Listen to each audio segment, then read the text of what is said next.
Hello everyone, আসসালামু আলাইকুম। আপনারা সকলে কেমন আছেন? আশা করি সকলে ভালো আছেন।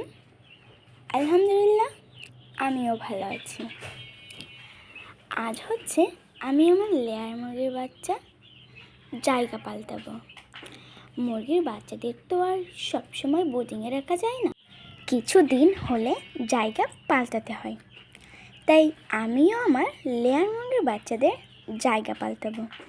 তো চলুন আমি কিভাবে লেয়ার মুরগির বাচ্চাদের জায়গা পাল্টাই সেটা আপনাদের দেখাই। এইটা হচ্ছে লেয়ার মুরগির বাচ্চাদের ঘর।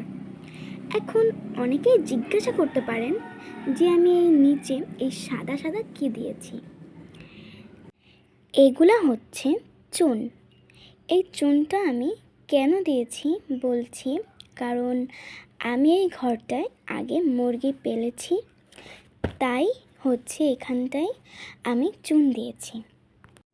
আমি পুরো ফ্লোরটাই এই চুনগুলা দিয়েছি। তো যারা মুরগি পালেন বা খামারি, তারা তো নিশ্চয়ই ঘরে মুরগি পালেন, না তো কোনো একটা ঘরে তো মুরগি পালেন। প্রথমবার নতুন ঘরে মুরগি পাললে চুন দেওয়া লাগবে না, কিন্তু দ্বিতীয়বার মুরগি পাললে চুন দিয়ে পালবেন, কারণ চুন দিলে জীবাণু এবং ঘর পরিষ্কার পরিচ্ছন্ন থাকে। এতে কিন্তু মুরগির রোগ ব্যাধিও হয় না। তো এইখানটায় আমি আমার লেয়ার মুরগির বাচ্চাদের ধুবো, তাই জায়গাটা সেট করছি, তারপরই মুরগিটা ধুবো। তো এখানে আমি তুষও দিব, তাই এখানে তুষটা ঢালতে হবে।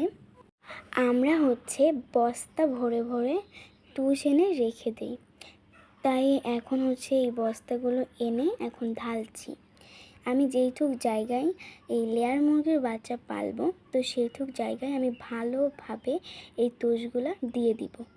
তো আমি এই পুরো জায়গাটায় ভালোভাবে তুষ দিয়ে দিয়েছি।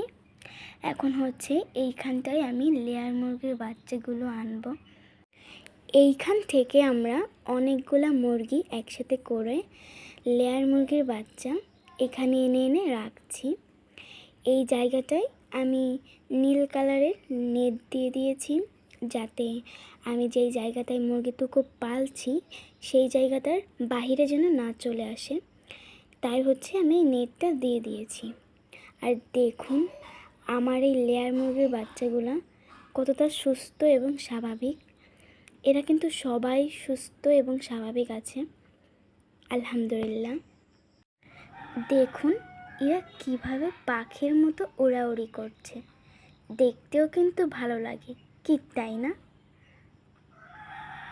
এই তো আমার সবগুলো লেয়ার মুরগির বাচ্চা এনে রাখা হয়ে গেছে।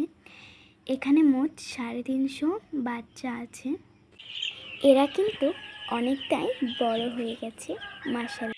তো আজ এই পর্যন্তই। পরবর্তী ভিডিও পেতে চ্যানেলটিকে সাবস্ক্রাইব করুন। বাই, আল্লাহ হাফেজ। দেখা হবে পরবর্তী ভিডিওতে। সে পর্যন্ত সবাই সুস্থ থাকবেন, ভালো থাকবেন। আল্লাহ হাফেজ।